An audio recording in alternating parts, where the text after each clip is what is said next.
આપણા લાસ્ટ વિડીયોમાં એક ભાઈની કમેન્ટ હતી કે ભાઈ ગ્રાફિક ડિઝાઇનિંગના બિઝનેસ વિશે કહો. તો ગ્રાફિક ડિઝાઇનિંગની જે સ્કિલ છે અત્યારે સૌથી વધારે રિક્વાયરમેન્ટ વાળી સ્કિલ છે. એકદમ ઓછા રોકાણમાં તમે આ ધંધો કરી શકો છો. ખાલી એક લેપટોપ કાં તો પીસી તમારી જોડે જોઈશે.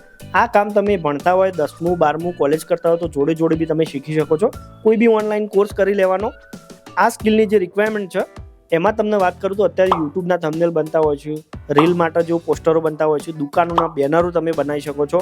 સાથે સાથે રેડિયમનું જે કામ ફિઝિકલી હોય છે, બાઇક સ્ટીકર જે લગાવવાનું હોય છે, ગાડી ઉપર લગાવવાના સ્ટીકર, આ બધું જ તમે ડિઝાઇનિંગ કરી શકો છો. તો ભણવાની સાથે સાથે તમે કોઈ કોર્સ કરીને શીખી જશો તો સાઈડ ઇન્કમ બી બનાવી શકો છો. અને જો સેટ થઈ જાય તો ફૂલ ટાઈમમાં તમે આ કામ કરી શકો છો. તો ગ્રાફિક ડિઝાઇનિંગ જે પણ લોકો શીખવા માંગતા હોય ઓનલાઈન કાં તો ઓફલાઈન કોઈ બી કોર્સ કરી શીખી શકો છો. સારા એવા પૈસા કમાઈ શકો છો. તો જો તમે પણ બીજા કોઈ પણ ધંધાની માહિતી મેળવવા માંગતા હો તો અમને કમેન્ટ કરો. આ ટાઈપની ધંધાની વાતો જાણવા માટે અમને ફોલો સબસ્ક્રાઈબ કરો.